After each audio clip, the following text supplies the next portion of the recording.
Can everyone hear me okay? Okay, great. My name's Jonna Johnson. I'm the Executive Director of Special Education and Grant Development here in Liverpool, and it is my honor and privilege to welcome Dr. Kevin Anschel tonight to speak to us about student anxiety and mental health. Dr. Anschel is currently a professor of psychology and a director of clinical training and clinical psychology doctoral programs at Syracuse University, as well as an adjunct professor of psychiatry and behavioral sciences at SUNY Upstate Medical University, specializing in child's clinical psychology. He received a Bachelor of Science and Master's degrees from the University of North Carolina at Chapel Hill, a second master's degree, as well as a PhD at the University of Kentucky, interned at Boston University, and did postdoctoral work at the Children's Hospital in Boston, Harvard Medical School. His research and clinical interests, I think I just hit something on the screen. His research and clinical interests focus on adolescent development, in particular ADHD, in the context of autism spectrum disorder, as well as medical disorders. Dr. Anschel can speak to many health issues, including anxiety, depression, and living and functioning in the new normal of the COVID-19 pandemic. He has received several awards and grants for his work and has written several publications. Dr. Anschel and I met several years ago when I was doing professional learning at Fayetteville Manlius in my role as a principal and then as an assistant director of professional learning, and he provided a much needed guidance and information relative to the COVID-19 pandemic as we were sort of building the plane as we were flying through that experience. I'm very thankful for his expertise and for his willingness to come share his expertise with all of us tonight. Following tonight's presentation, there is a survey on your way out. You can find it on a QR code. We'd love your feedback related to that.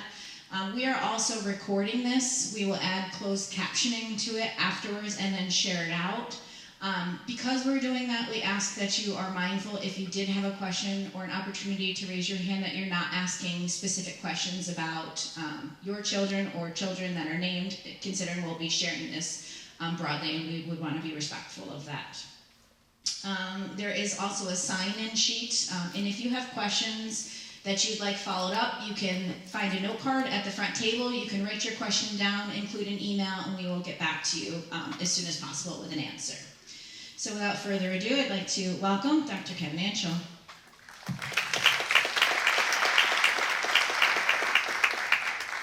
Thank you very much, Jonah.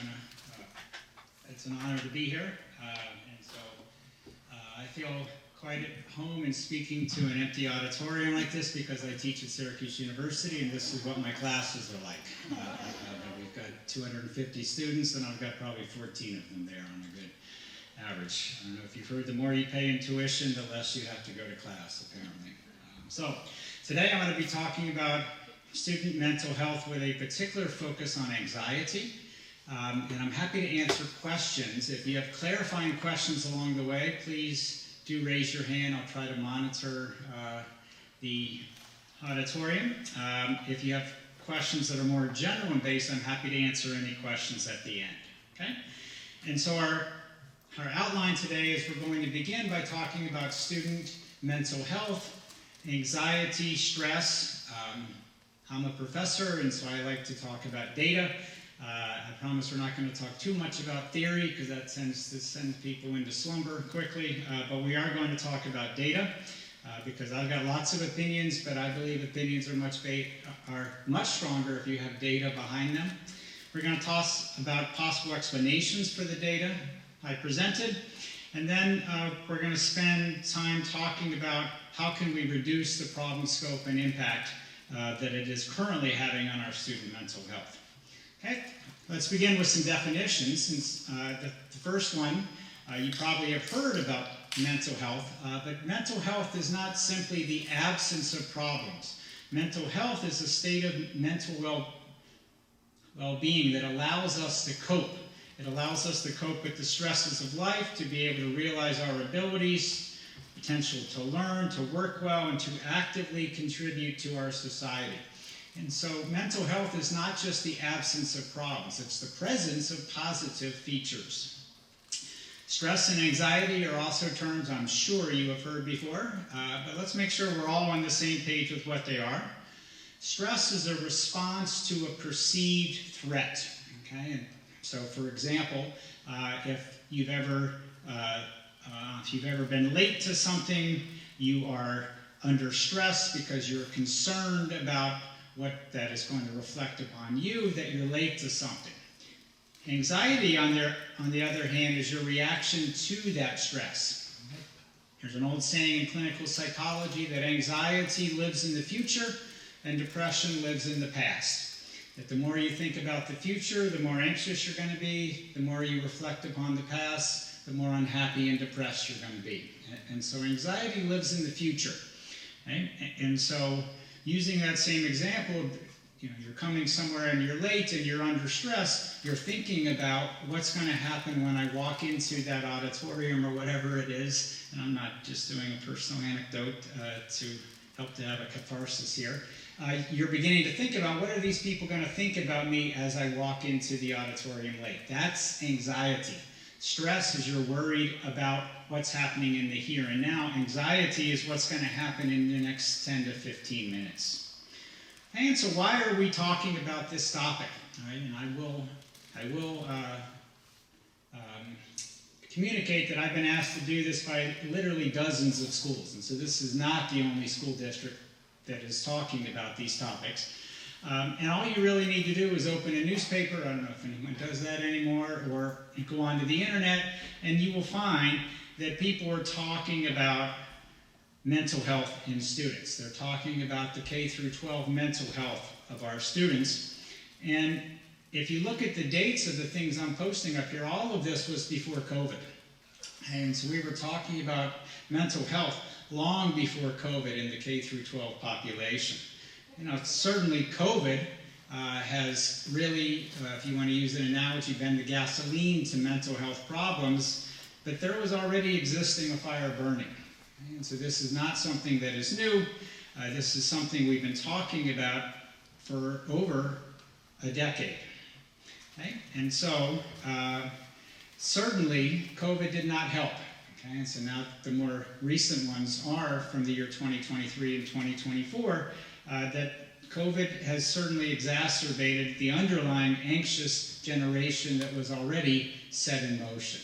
And so this is a topic that as parents, I think we all need to be aware of. Okay? So on to the data. All right? And so this was from a large study of parents in the year 2022. And the parents were asked, how worried are you about each of the following? Okay? And you'll see the number one worry for the 22,000 parents that were in this study was that I think my child at some point is going to struggle with anxiety or depression. And if you add that up, 76% of the parents in this very large study said that's a top concern for me. Okay, it also seems to break out a little bit differently according to race. Okay, the Hispanic and Latinx and white parents are more worried about this than Asian American and African American parents. And you can see that at the top. Okay, now how about the teens themselves? And so this was a very large study of high school students, and so ages, or not quite high school, ages 13 to 17. And the question was, to what extent is X a problem amongst people your age in the community in which you live? Okay, and you'll see of the 13 to 17-year-olds in this study, 96% said it's either a major problem or a minor problem in my community. And so you compare those numbers, the parents may actually be underestimating how much anxiety there is in their community if we trust what the teens are telling us. That the teens are saying this is a major problem in the community in which I live. And this one was before COVID in 2018. And so what are the things that are causing stress to our teens? This comes from that same study back in 2018. And if you look at the top 4 stressors for the students in this, I propose to you that all 4 of these are outcome focused. They're very focused on performance. Okay? So getting good grades, okay, well, that obviously is an outcome. Looking good physically, being popular and fitting in socially, and being good at sports. Okay? And so what was causing the 13 to 17-year-old stress in this are all things that are outcome focused or performance based. Okay? These are all things that we have a metric for, and the metric really varies. Okay? Now, before you say stress is a problem, let me propose to you that stress is not necessarily always a problem. And in fact, we need some stress. Stress can be good. Okay? Stress is ever present. Okay? If you go through a week and you have no stress in your life, I want to study you. I want to learn from you. I want to take lots of blood samples and DNA samples. I want to understand how you got to be the way you are. Okay? I see a lot of you laughing. That's just not possible. Okay? And again, I'm quite serious. If you have no stress, I want to understand you better. Okay? But chronic, long-term stress is not an optimal way to develop. Okay? A student whose life without stress is, I propose to you two things. Number one, it's unrealistic. Okay? And number two, it is not optimal for adult functioning. Okay? I hear all the time from parents, I really want my kid to be resilient. Okay? And my answer always to them is, okay, well, you want your kids to encounter stress. And they say, no. I don't want my kids to encounter stress. I want them to be resilient. And then usually I get in a little bit of a debate about, well, actually the real meaning of the word resilience is that you encounter stress and you're able to keep pushing forward. Okay? And so we talk in schools, I'm assuming here at Liverpool, talk about having resilient children. I know we're talking about that at Syracuse University. How can we have a resilient class of first-year students? It's impossible to have resilience if you don't have stress. It's in the definition of resilience. Okay? And so the process of resilience is coping with the stressors and maintaining your functioning. Okay? And so anyone that says, I want resilience, is saying, I want stress, and I want to learn how to cope with that stress. Right? And so we're going to talk later about having a stress-free life, or what we refer to in the literature as a bulldozer parent that wants to remove all the stress from the child's life. That's not good.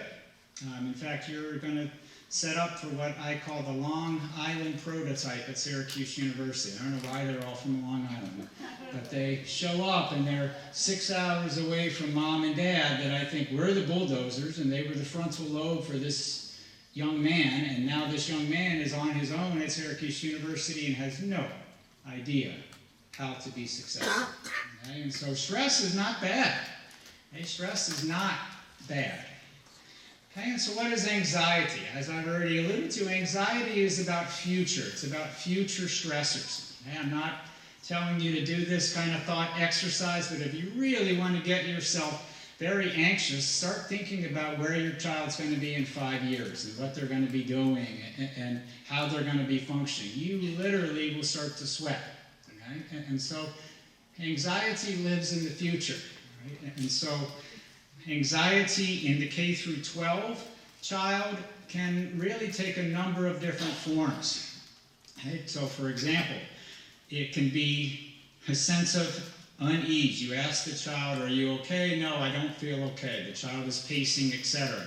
It can be behaviors.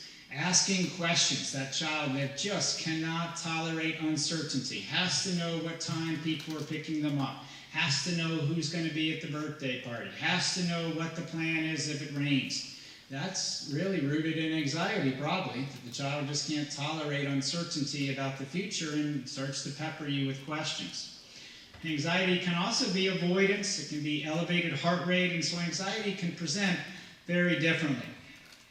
I love infusing humor, all right? And for those of you that have had a kindergartner go through, I'm sure you can relate to this, that child was very clingy, uneasy about what might wait ahead in the kindergarten classroom once they got on the bus. All right? For any of you who have been the other end of the tunnel and you've had some go to college, I'm sure you can relate to this, that the parent is saying, oh, don't leave. I'm very anxious about what's going to happen to you when you go away. Right? And so anxiety can present in many different ways.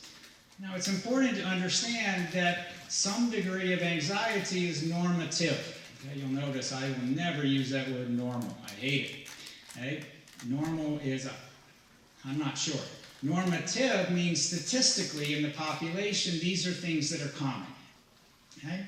And so you can go across and you see once we start getting into childhood, school age, adolescence, school anxiety, performance anxiety, germs, getting ill, natural disasters, fear of negative evaluation, and then more specific to adolescence, a fear of rejection. And so these are things that are normative, right? And so I get asked all the time by parents, is my kid's level of anxiety normal? And then I go through my normative thing and they get upset with me. And then I say, well, how old is your child? Okay, and so if we've got a 16-year-old that's afraid of lightning and thunder, then I'm going to say that probably is not typical. All right, that is probably not something that statistically most 16-year-olds have. The parent says, my 16-year-old is concerned about what his friends think about him. I very quickly say that is very typical. That is a normative, anxious thought that your child has.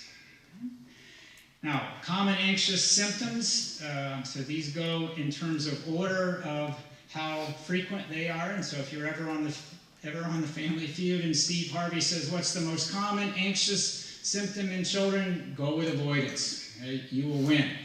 All right? That anxious children want to avoid what it is that make them anxious.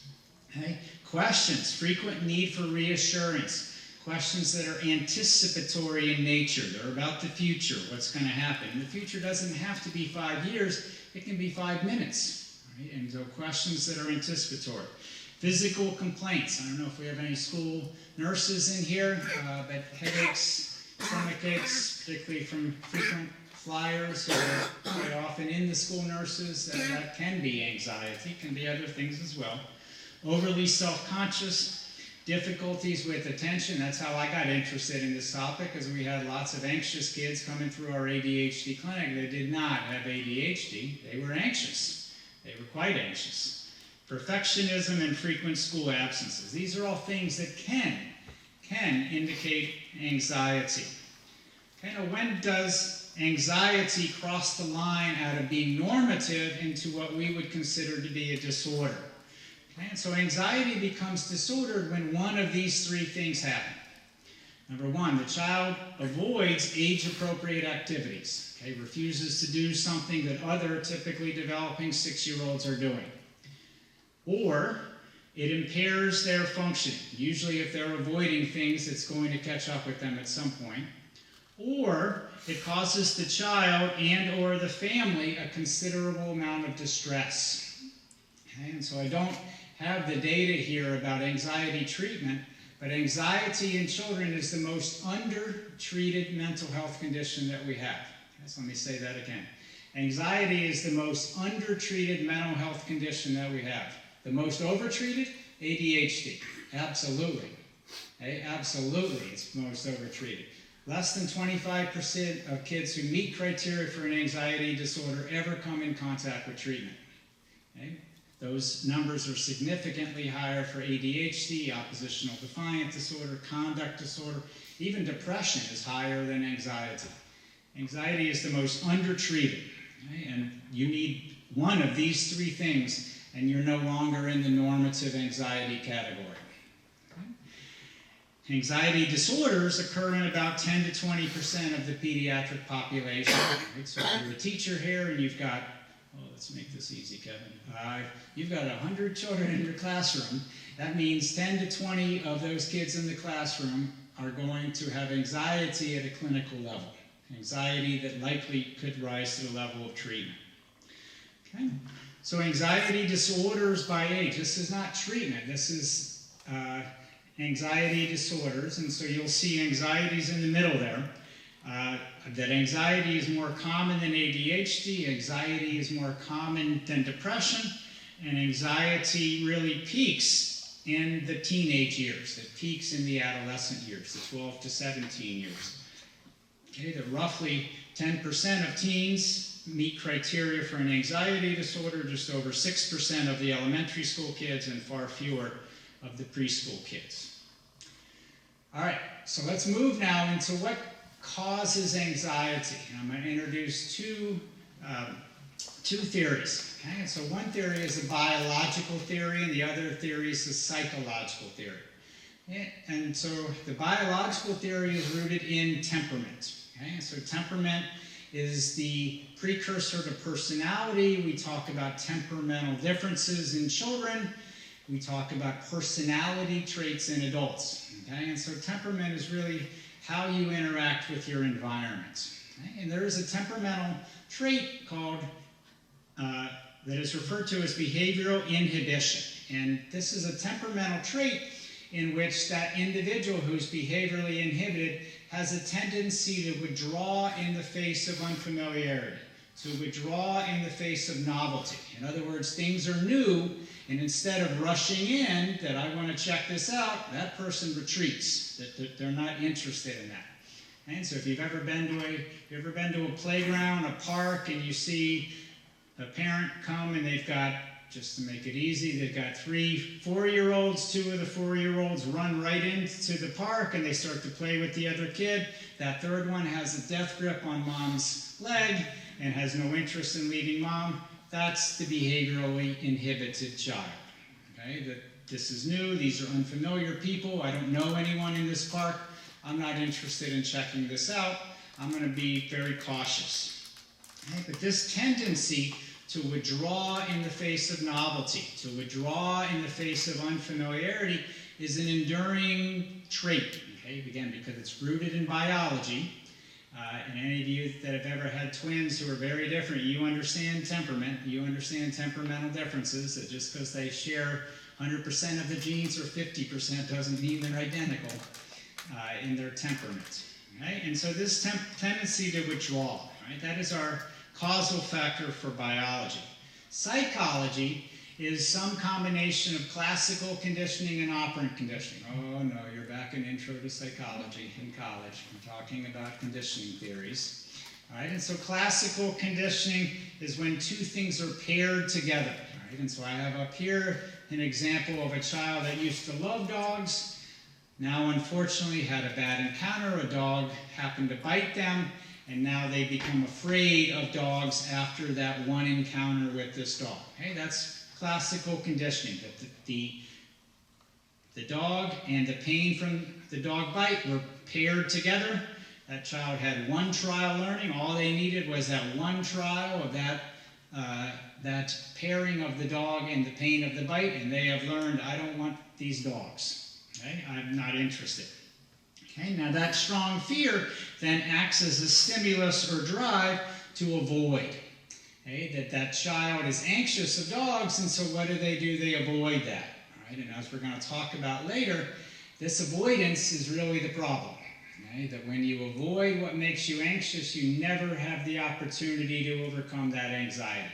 That avoidant response gets strengthened, gets stronger over time, etc. Okay? And so that anxiety leads to avoidance, and the avoidance keeps the anxiety around. And so when we talk about treatments and what we can do, anxiety and avoidance are part of the problem. All right, so we talked a little bit about where it comes from. What keeps it around? Okay, why is anxiety maintained? In 2 words, negative reinforcement. Okay, and so let me introduce this to you like I introduce it to the students at school. Do not think about this in terms of good and bad. All right, so positive and negative, and you hear negative and you think bad. Okay, it's all bad. All right, it's all bad. Negative, think in terms of math. Positive, we're adding something to that increases the behavior. Negative, we're taking something away that increases the behavior. Right? And so here's an example. We have a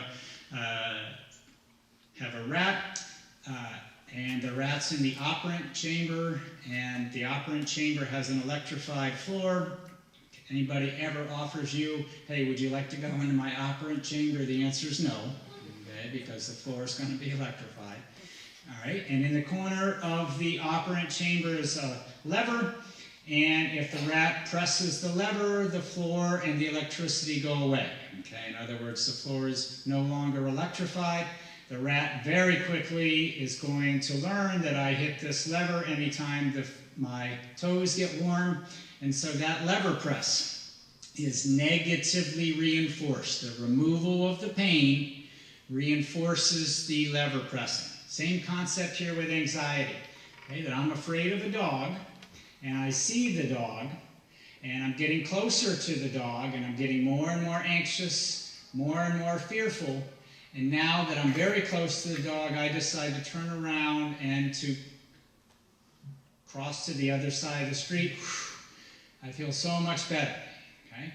That avoidance, crossing to the other side of the street, is going to be negatively reinforced so that next time I come in contact with anxiety, I'm going to do that same thing because I am learning, I am conditioning myself that this feels good. I like the way this feels, and so I'm going to do it again. Okay? And so that negative reinforcement keeps the anxiety around. All right, so we've had a little bit of a background. Any questions up to now before we get moving into hypotheses about anxiety in today's youth? No. All right, so either I am sufficiently clear or everybody's on their cell phone and I can't really see at a distance, so I can't tell what's going on. All right, so the question is, are today's youth more anxious than in the past? And if so, why? Okay? And so if you look at what happened for anxiety disorders across time, you'll see that anxiety disorders were on the uptick before COVID. Right? So COVID's obviously 2020, and so you can see anxiety was on the uptick, depression was a little bit on the uptick, but anxiety was definitely increasing compared to the past. Okay? And again, all you have to do is go on the internet and you'll find people talking about anxiety in today's youth. Right? But why? Why was or has anxiety been increasing? Okay, and so I'm going to propose 6 hypotheses that us mental health professionals, we believe helps to explain this phenomenon. Okay, and so let's go through these 6 reasons why we think today's youth are more anxious than yesterday's youth. Okay, explanation number 6. Which really only applies to girls. Actually, earlier puberty for boys tends to be a positive thing as it relates to mental health. Earlier puberty and sexualization for girls is associated with increased anxiety. Right? And a little bit later, we're going to be talking about 11 to 12-year-old girls and social media and how that is a particularly vulnerable age for the use of social media for girls, not necessarily boys. The boys get their risk around 14 to 15. The girls earlier, and it has a lot to do with earlier puberty and sexualization. All right, so that's explanation number 5. I'm not sure that I control much of that. If you talk to my wife, it's all of the chicken and the hormones that are going in today's chicken, and milk, etc. And as a psychologist, I think that's an interesting theory. I can't do much about it. I like to do things that I can control. And so we're going to just leave that one and move on. Explanation number 5 is that there is lower mental health stigma now than there was 20, 40, 60 years ago. Hey, I can tell you with great confidence that I've been teaching in the collegiate classroom since 1999, so that's 25 years.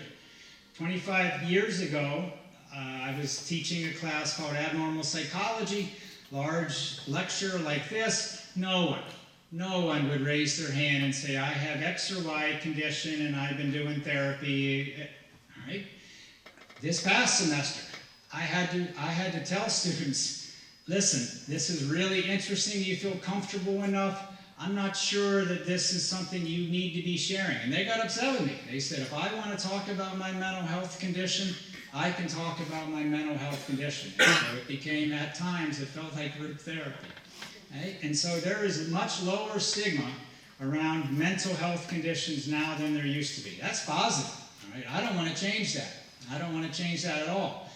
I do think it's contributing to the increased awareness and the increased reporting of mental health problems that we're seeing. Number 4 is that we are growing up in an environment of mass volatility. Schools have lockdowns, there are mass shootings, there definitely is increased polarization in society. We're coming into an election year. This is not going to be good for stress and anxiety in adults, which is going to trickle down to children. All right, and so all news is bad news. All right, and as my friends at the Newhouse School of Communications at Syracuse like to remind me, you know, Gavin, it's our fault that all news is bad news, because the media companies have learned this is what drives advertisement, this is what people click on, are these bad news kind of stories, right? And so if our children are seeing this, that's not going to help stress and anxiety, the volatility that exists in society. Again, I'm a psychologist. I've tried to control the media. I haven't had much success, and so I'm going to scoot past these three quicker, just because, one, I don't want to change number 5, and number 4 and 6, I don't know that I can have much impact on. I think we, as a society, can have more impact on the next 3. Okay? And that there is a very clear emphasis on performance. There's a very clear emphasis on outcome in our society that's always been there to some degree, but it has really ramped up in the K through 12 grades. Okay? And so let me show you some data. Okay? And so this is, if you're familiar with the SERP project, the SERP project is run out of UCLA. And since 1985, first-year college students across the country, some 10 to 12,000 students, depending upon the year, take the very same survey. Okay? They take the very same survey, and this allows us to be able to look cross-sectionally across time, what are trends in college first-year students. Okay? And so if you look, the percentage of incoming college students who report in high school, I had an A or an A+. Across time, it's increasing in both males and females. Okay?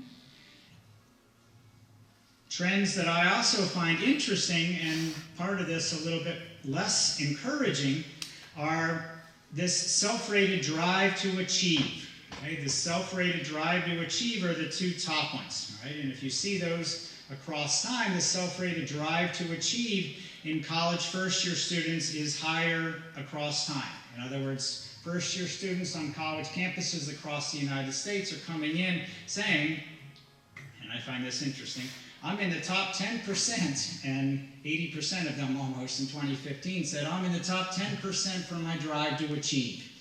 Okay? And so statistically that's not possible, but hopefully you get the point, that I'm very driven. Okay? Now that's not necessarily a problem, but in the context of the other 2 chart graphs here, the emotional health. So this is the percentage that indicated I'm above average in my emotional health, or I'm in the highest 10% in my emotional health. And so you see for both males and especially for females, those 2 lines are diverging. They're coming in driven, driven, driven, and the percentage of the top emotional health is going down across time. And so those 2 trends, when you consider them in isolation, are not that problematic. When you consider them together, it starts to raise questions. Okay? Other data. And so this is looking at perfectionism across time. Okay? And so this was a very large study called a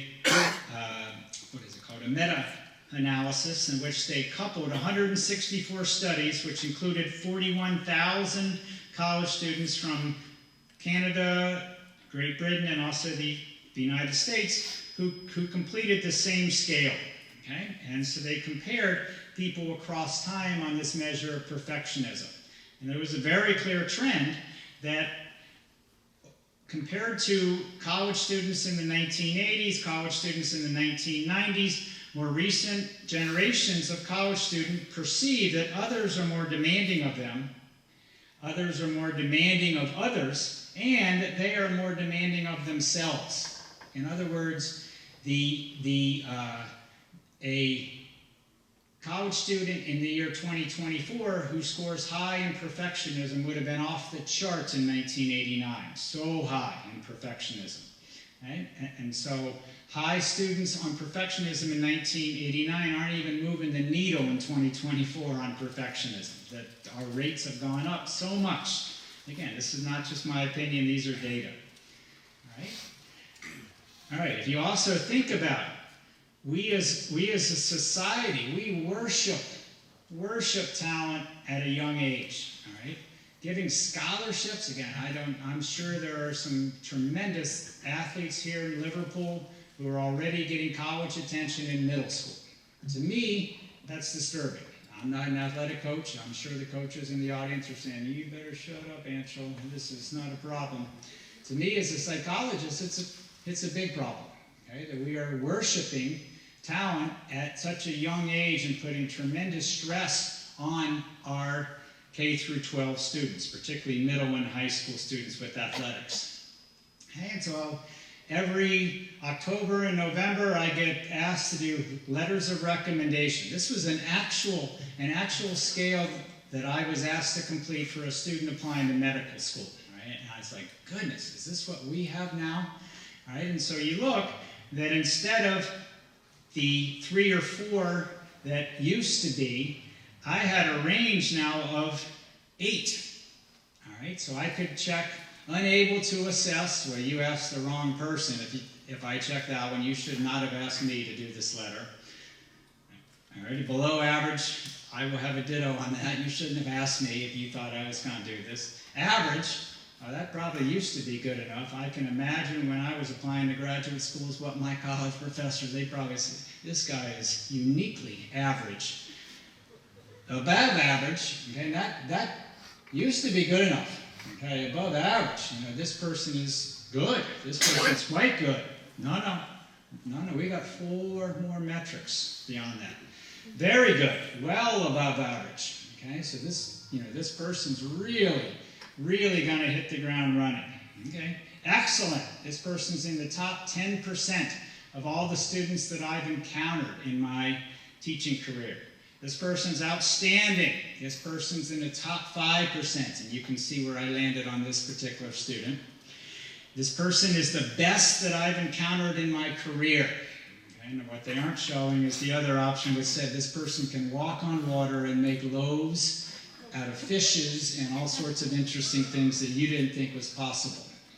Right? So we place so much emphasis on performance. This is not helping our kids. This is definitely not helping our kids, right? I love it when a person says it so well that I can't say it any better. And for those of you that are interested in more on this concept, I highly recommend the book, The Gift of Failure by Jessica Leahy. Okay? And so this is a quote from Jessica in the book. As long as we continue to worship grades, kids will never believe us when we tell them that learning is valuable in and of itself. Never. Right? As long as we focus so much on grades, and then we say learning should be fun, you look at us and say, those two things don't equate, buddy. You're driving me to get these grades, and then you're telling me that I should enjoy the experience. Those two things don't add up. Okay? And so this is what we're becoming.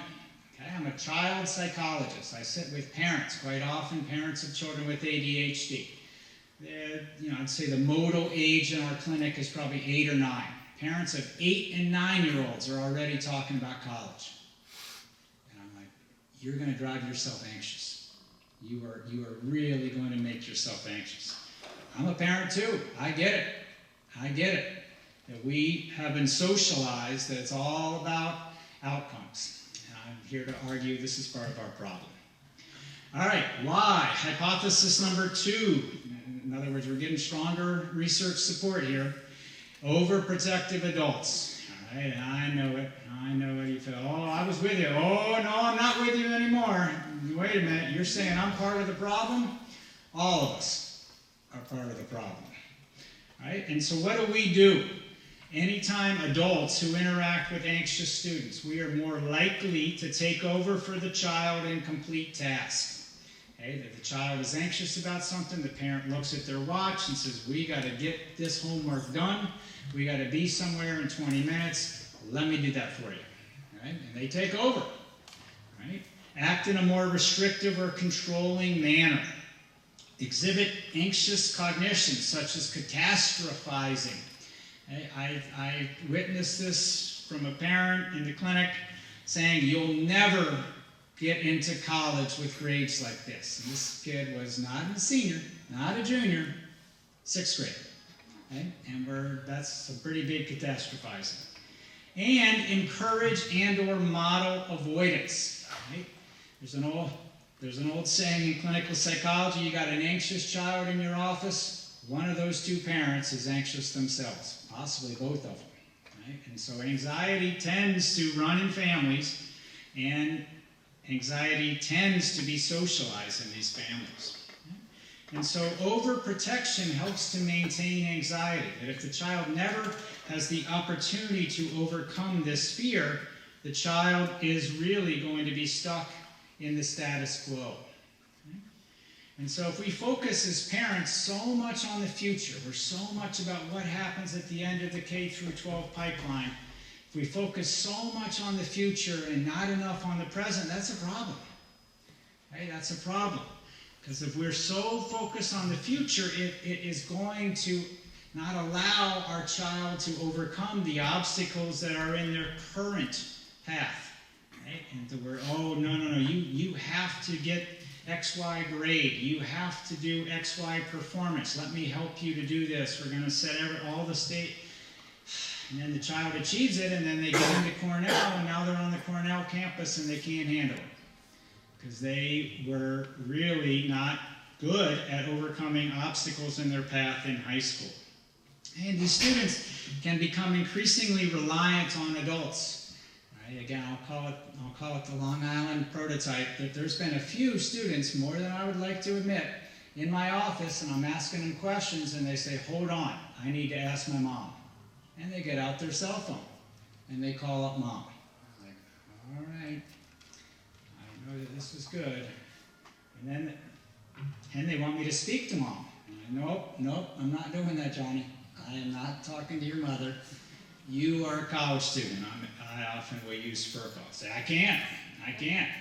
But the psychologist in me saying, I won't. This is not good for you. All right? And so, again, you don't want to get in a situation where you want this more than that student that you're grooming. Okay? This over-promotion of happiness, the culture of happiness, or the over-promotion of happiness, that our children can't have any stress. Our children should be constantly happy and in good spirits. Okay? This over-promotion of happiness, unfortunately, doesn't allow us to be able to manage failure well.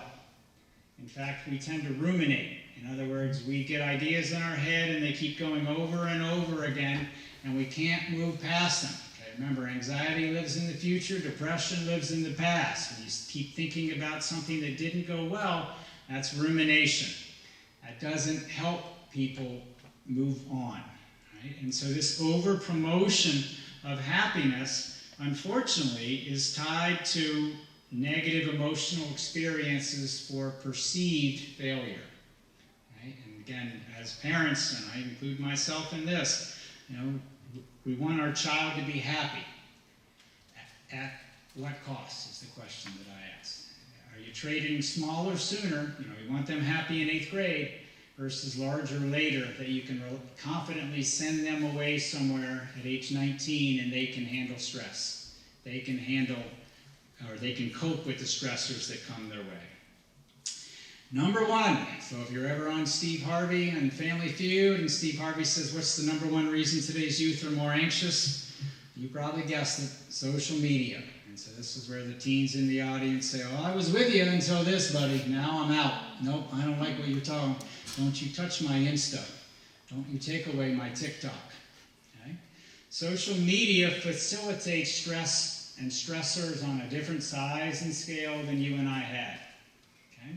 So back when I was in high school or middle school, and there was a party going on Friday night, and I wasn't invited, I had to wait till Monday morning to learn.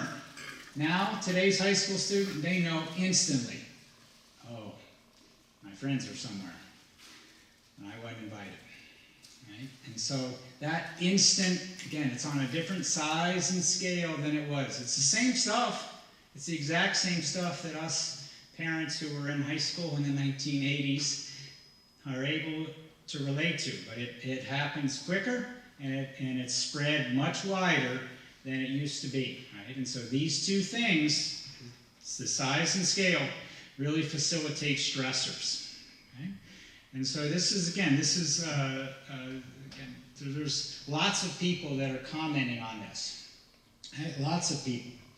All right, and so this is the percentage of 8th, 10th, and 12th graders who agree or mostly agree with the statement, I often feel left out of things, or a lot of times I feel lonely. Okay? And so the often feel left outs in black, often feel lonelies in green. And so you see that these were actually trending down somewhat until 2007. And what happened in 2007? The iPhone was released.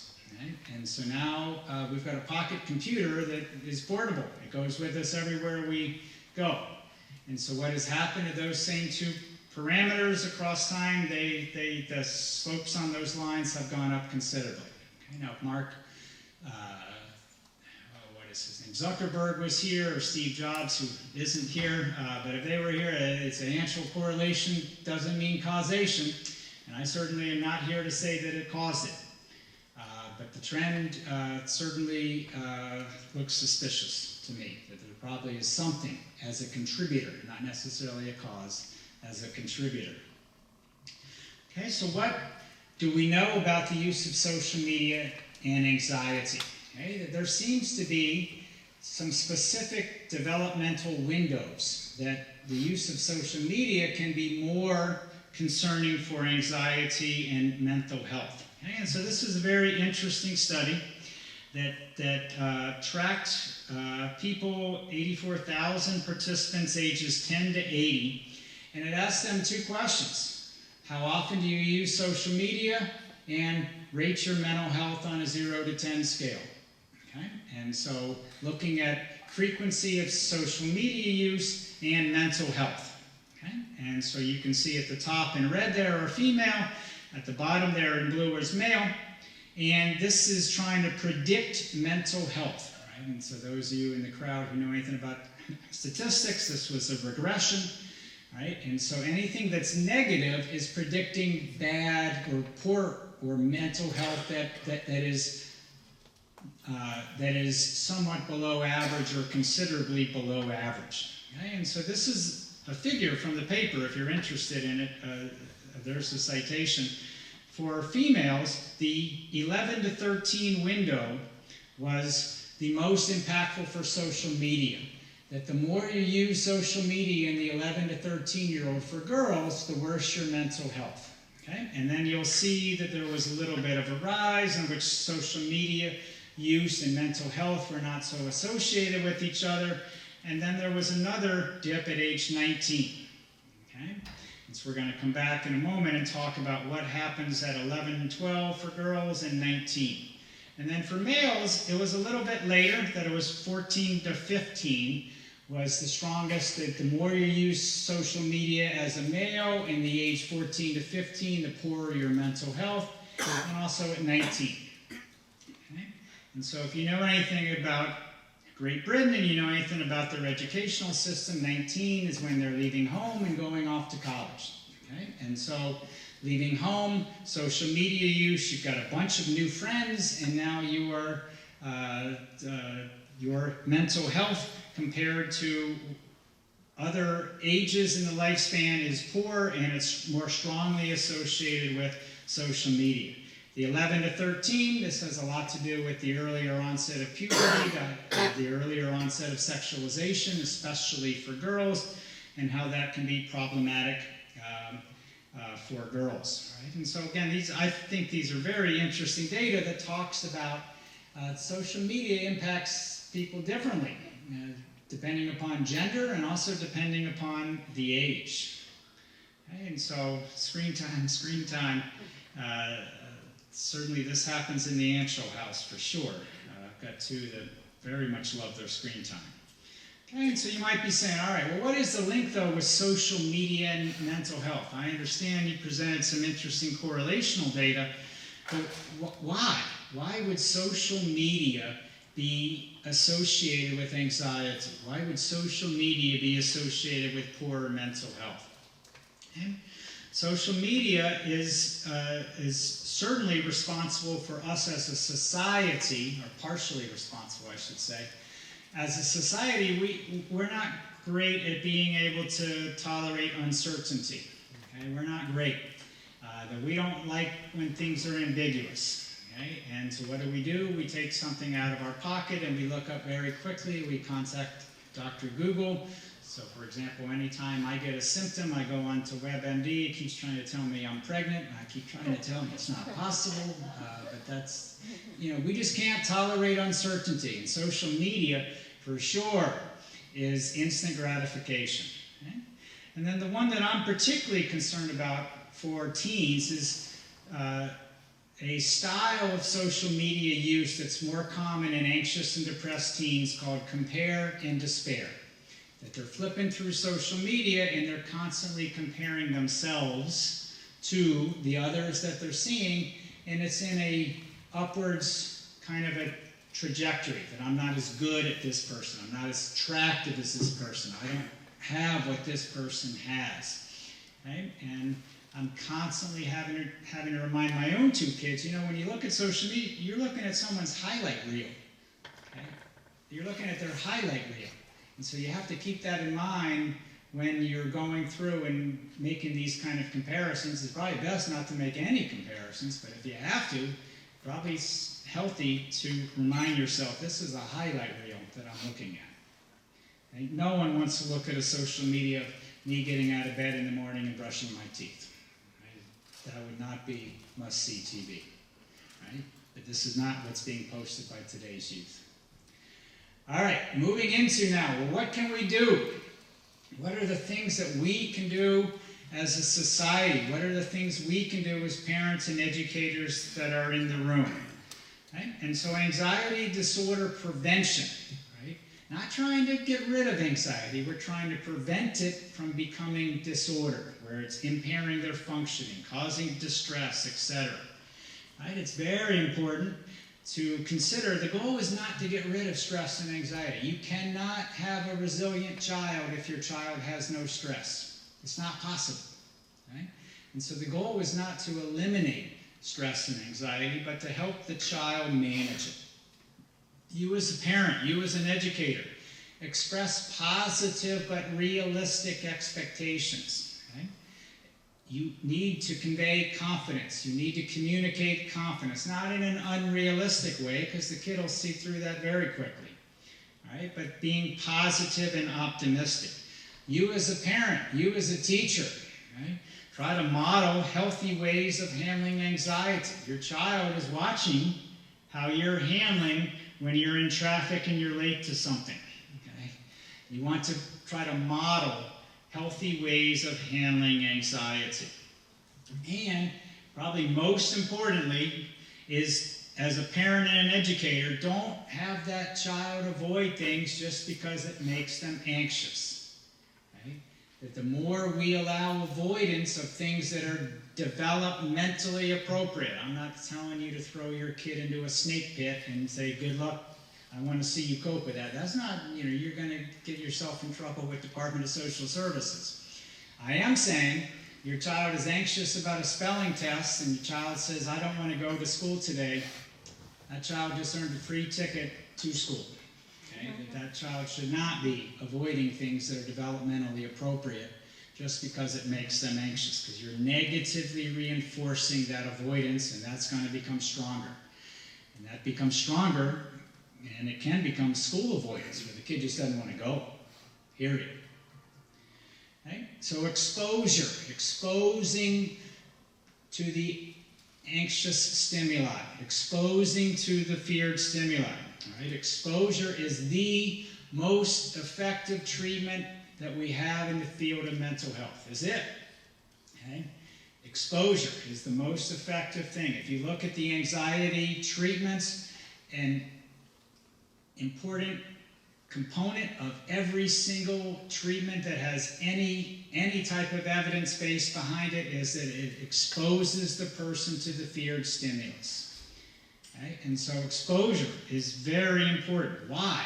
Because it allows people to habituate to the stimulus. It doesn't create as much fear and anxiety because you're getting used to it. All right? In college, after my sophomore year, I was so interested in moving out of the dorm. I recall I didn't even look at the apartment complex I signed a lease for. Okay? And So then I moved in, and the first night I was there, 2:12 a.m., a train comes rolling through the backyard, and I mean the backyard, probably 25 yards from where my apartment was. I was so scared. All right, the first week or two, I heard that train all the time. All right, that was August. In October, had a high school friend come up and visit, and he was like, "Good Lord, did you hear that train last night?" I was like, "Nope, I didn't even hear it." I had completely habituated to the stimulus by that point. I didn't even hear it. And so exposure, repeated stimuli, exposure. Emotional reprocessing. We then are able to overcome our fears. We talk ourselves out of things. I shouldn't be afraid of this. Okay? This is something that I can conquer. You know, the child who was afraid of dogs, plural, overcomes that fear of dogs by meeting a very nice Labradoodle who is not going to hurt anybody, and now the child is emotionally reprocessing dog equals fear, dog equals not fear. Okay? And so exposure. Self-efficacy. I didn't say self-esteem. Self-efficacy is situation-specific. I have confidence. I can do this. Okay? Self-esteem is how I feel about myself in general. Okay? Self-efficacy is what we want. We want the person to have confidence that they can overcome this fear. They can manage the stimuli. And extinction. And I tell this to parents all the time, that if you are trying to extinguish a behavior that has been well learned, you're going to get an extinction burst. Okay, and so I'm going to go through that in a minute. All right, and so extinction. Extinction is when a previously reinforced behavior is no longer being reinforced. The kid was able to avoid this in the past, negatively reinforced. Now the kid can't avoid it. Uh-oh, I am now in contact with a dog. Can't avoid it. Okay? That's the process of extinction when that fear goes down across time. That takes time. What happens when we withhold reinforcement from a previously reinforced behavior? We get an extinction burst. This happens so reliably. Okay? And so these are actual data from a parent who was working with a 6-year-old who was waking up in the middle of the night and coming in to mom and dad and saying, "I am scared, please help me, there's someone in my closet." Okay? And so the number of times that this was happening, God bless these parents, it was happening 10, 11, 10 times. All right? And then we said on day 4, next time your child comes in, do not get out of bed and go in and check the closet. Do not. Do not do this. Tell your child to go back to bed. Okay? And so on day 4, all right, and so look what happened on day 5. This child was in their room 12 times. Look what happened on day 6. This child was in their room 18 times. I happened to see them on day 7, 1 week afterwards, and they wanted to know if I had good malpractice insurance. They said, "You are crazy. Look at what's happening. This child's gotten worse." I said, "Oh, no. This is the extinction burst. This is the burst. If you ride through this and don't reinforce this by going back in that room, your child will eventually overcome this." 2 weeks later, I saw them on day 14, down to 4. They wanted to give me a Nobel Peace Prize. I said, "No, that's not necessarily it."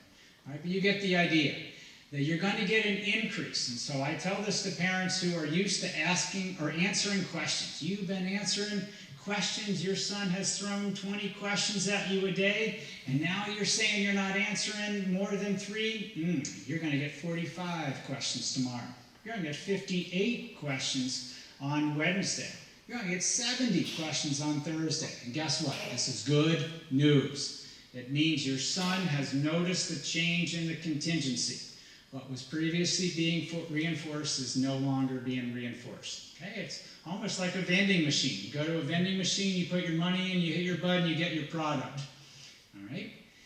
I love the cinnamon swirls in the basement of my building. I go to the cinnamon swirl machine, been doing that for years and years. I get my product. One day I go to the cinnamon swirl, I put my money in, I hit the button, I get no product. You saw an extinction burst. I was shaking the machine, I was trying to reach my hand up there, Okay? That's what happens. When we are used to something and it's no longer there, we're going to test the system. We're going to say, is it really true, no swirls? Right? And your child is no different. Okay? And so if you're going after extinction, you got to be in it to win it. Because good Lord, you don't want to break down on day number 8 when there are 28 coming into your room. Because guess what? You have just conditioned a mutant child. They are going to be so remarkably persistent in the face of adversity that they are not going to quit. They're going to keep coming in your room 28 times. No, you don't want to do that. No one wants that. Okay? And so if you are going to try to take away negative reinforcement, you got to be in it to win it, or don't do this. Do not, because you can really get your child even more remarkably persistent. Other strategies to consider as a parent or an educator. Okay, and this is on all of us, I think. We need to focus on the processes of learning and not the outcomes so much. We're so focused on the outcome. Shift the focus. Okay? So I just had to turn in my final grades. Had to be in today at Syracuse University, class of 240 students. The emails came pouring in this morning, pouring in. They're all worried about their grades, Okay? And I gave them my speech. You know, we should have talked about the processes involved in getting a good grade. They didn't want to hear that. They wanted to know, what can I do now to improve my grade? Nothing. Okay? And so we as a society need to do a better job shifting the focus away from outcomes. We become so focused on perfection. Okay? You as a parent, you as an educator can remove attention from anxious behaviors. Okay? Cease inadvertent negative and or positive reinforcement. Right? And so a good way to do that is to identify when extinction is starting. Okay? And so your kids asking you question after question after question.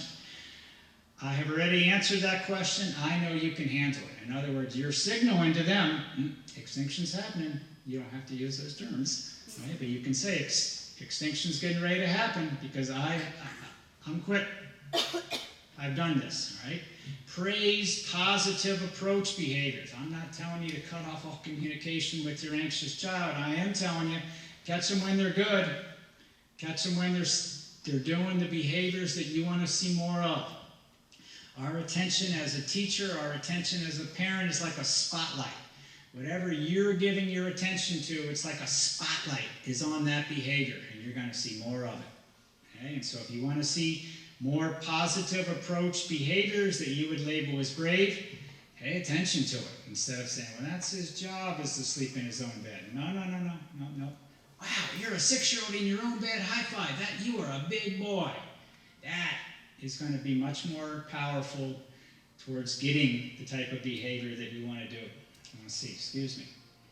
All right, other things that are more specific to social media. Recognizing the developing brain may be especially vulnerable to specific social media features. Okay? You as a parent should model healthy social media use yourself. Set sensible boundaries on how much screen time is appropriate. American Academy of Pediatrics recommends 90 minutes or less of screen time for any school-age child. That's anything with a screen.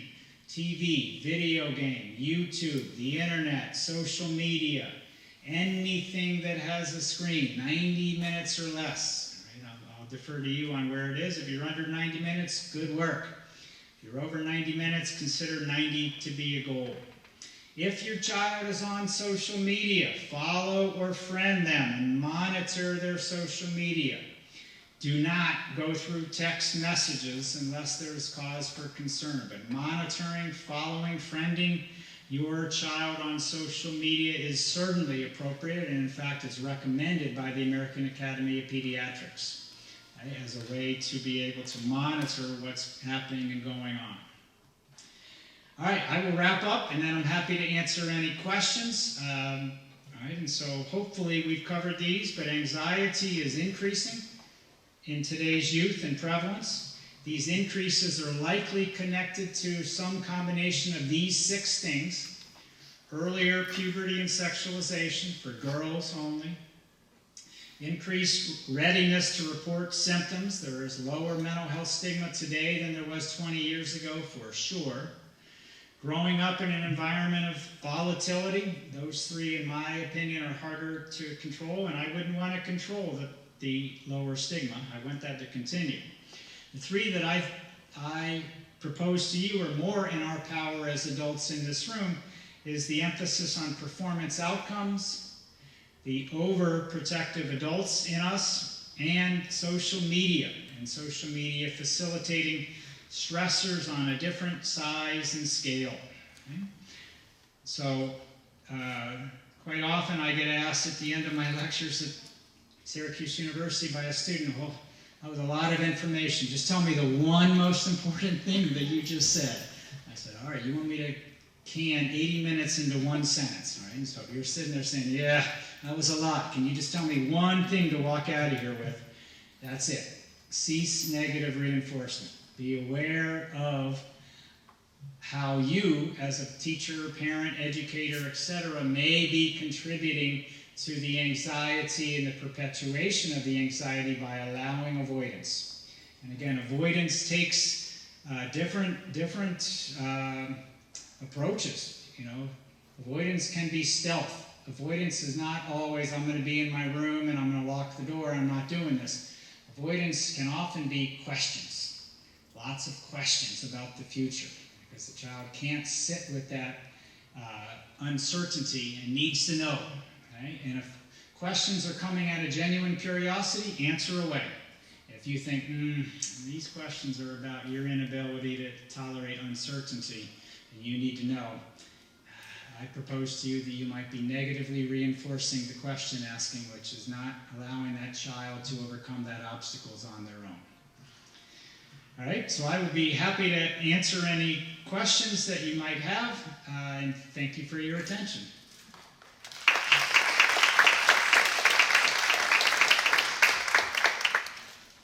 Does anyone have questions? We've got 20 minutes. Yes? I saw a couple of slides with Jonathan Haidt. Do you recommend that what kind of anxiety to view up as a parent to help you to sort of understand what the child's going through? Yes. And so the question for those of you who are going to be listening to this at a later date is a book, Jonathan Haidt, is that? Yep.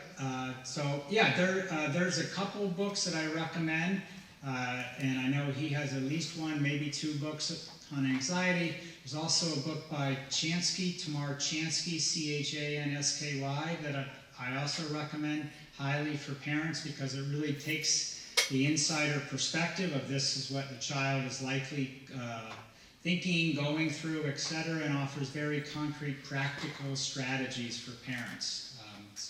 Yes, and I should say at the outset, I don't have any connection to either publisher, author, etc. I would love some kickbacks, but they never offer them to me. Other questions?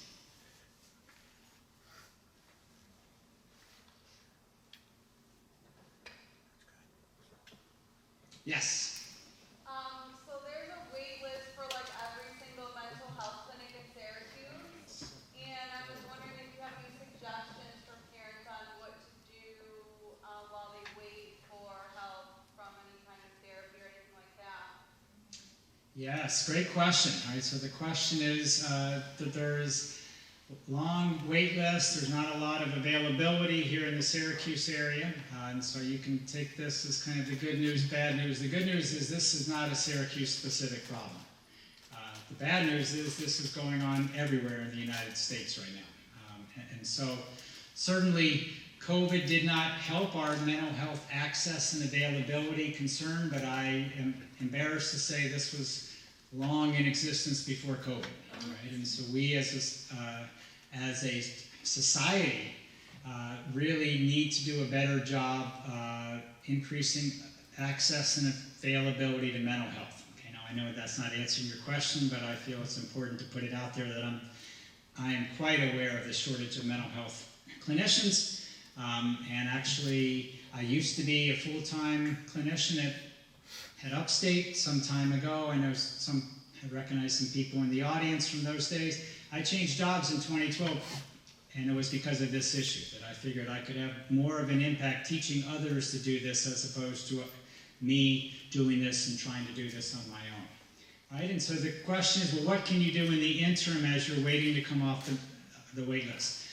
The first thing I would say with great exclamation is stay on the wait list.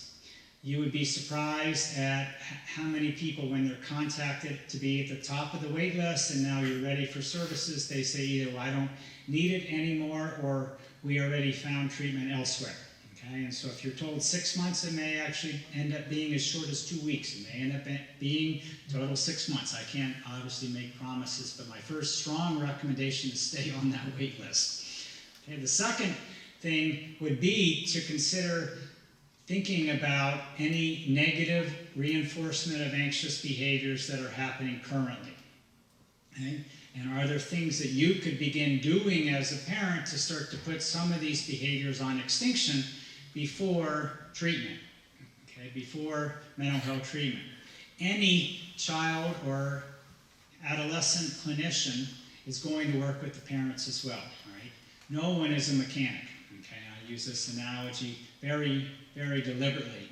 That you can't just drop your child off and I'm going to do something underneath the carriage and under the motor, and your child's going to return to you in 45 minutes different.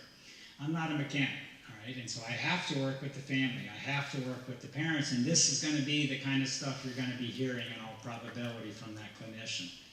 And so stay on the wait list and look at your own behaviors, and are there things that are happening in the home that are maybe inadvertently negatively reinforcing avoidance, anxiety, fear, etc.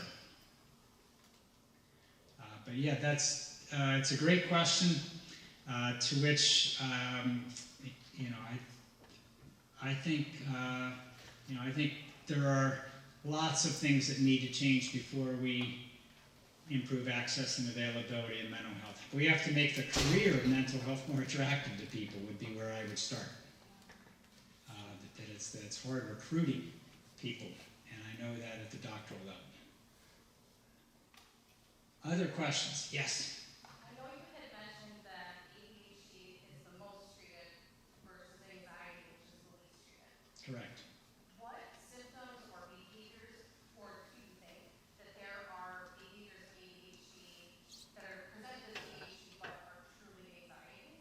Mm-hmm. Which symptoms do you think are crossing over and maybe are being misdiagnosed as ADHD instead of anxiety? Sure. All right. So the question is, what is the overlap between ADHD and anxiety in terms of misdiagnosis and what might be missed, etc.? Yes, and so ADHD and anxiety for sure can often co-occur, all right, and so I want to put that out there at the front set. Usually it's the ADHD that's primary and the anxiety is secondary. In other words, the forgetfulness, the procrastination, I could imagine if I was constantly misplacing things and forgetting things, I would become anxious about things. And so usually when they co-occur, the ADHD is primary. It's usually diagnosed first, and then the anxiety comes on as a function of the ADHD. What are the symptoms that might be ADHD, but also could be anxiety? For sure, it's the restlessness, and so the up-down, the fidgetingness, and so the squirminess, and so I'm going to split hairs here. A squirm is with the trunk, a fidget's with the fingers, and so the fidgetiness and the squirmy can definitely be anxiety. It can also be ADHD. Later on in the teenage years, procrastination, that we see procrastination in ADHD. We also see procrastination in perfectionists. And I can tell you at the doctoral level, we've got hordes and hordes of perfectionists, and they often want extensions to work on a project, and I always say, I'm not going to reinforce that behavior. You got to turn this thing in, and it's not perfect. Well, it's probably good enough. Okay, so perfectionism can look like procrastination. Let me tell you with great confidence, ADHD procrastination is not rooted in perfectionism. It is not. But procrastination and anxiety, it's typically rooted in perfectionism. So again, if you were a gambling person, and I'm not saying to gamble, but the odds are much greater, is it anxiety or is it ADHD? It's 2 to 3 times more likely to be anxiety than it is ADHD. ADHD is 2 to 3 times more likely to be treated in our society. It is not anywhere near as prevalent as anxiety. Other questions? Yes? So if anxiety is a future problem and depression is a past problem, is there a way, first of all, if you were to like maintain the level of anxiety, so let's say you deploy none of your strategies to reduce the amount of anxiety, and keep that constant, is there a way to get the child to reflect better so that depression is not an eventual result? Sure. Okay, so the question is anxiety in the future, depression is the past. That is applicable probably 90% of the time. There certainly are times when people are anxious over things they have done in the past, or people are sad and hopeless about the future. But anxiety tends to co-occur in the future, or tends to occur in the future. All right, and the reason we talk about the past and the present, or the past and the future, we didn't talk about the present, right? And you may have heard the term of being mindful or practicing mindfulness. That for sure has taken over the mental health field, and the reason it has is because mindfulness is being very present-oriented. That you're not thinking about the future, you're not thinking about the past, you're very much in the present moment, right? And so present-oriented treatments or interventions are for sure a staple of anxiety and depression. Right? Now, how can we get our youth to be self-reflective without becoming ruminative? Right? In other words, they can think about something that has happened, but they don't necessarily get themselves into a negative spiral about that. Right? And so, encouraging the child to engage in some type of balanced thinking. What was good about this? Okay, what would you change if you could? And try to model how to be self-reflective in a balanced way, as opposed to self-reflective in a way in which they're only focusing on the negative over what has happened. If they're only focusing on the positive, and you think they need to become a little bit more aware of the negative, then you want to ask, kind of in a Socratic way, what might be something that you possibly could change about that? What might be something that might not be good? Asking that kind of hypothetical language as opposed to, I think you missed this was the problem with what you just did, or blah, blah, blah. You want to ask questions in which the teen themselves has the awareness. All right? And you certainly can say, I wonder if this might, if you think you are really missing the boat, you're not picking up this at all, and let me tell you, and so kind of introduce it in kind of a hypothetical way as opposed to this is a fact and I'm correct and you are, you're obviously ignorant of the point. But staying in the present tense would be part of that, but I also agree that you need to have some self-reflection, but trying to do it in a more balanced way by asking the specific open-ended questions. What might be positive? What might be concerning about this? And if they're missing the boat, then interject with the I wonder if type of response. So I hope that answered your question. Other questions?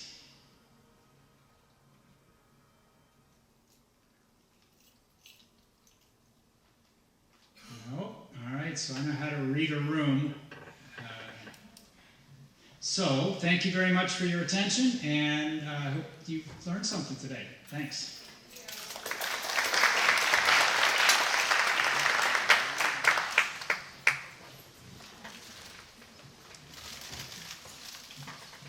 Just want to echo Dr. Angel, and say thank you to everyone for coming this evening and joining us. We hope you walked away with some new information. Please take a moment to fill out our survey. We'd love to offer more relevant topics as we progress through the rest of this year and next year. Anything that might be helpful to you, and that information is certainly helpful to us. We will be putting this link out on the district website in the next couple of days once it's closed captioned. So if you'd like to reflect back on what's been presented tonight, that will be available to you in the near future. So again, thank you for coming and travel safe.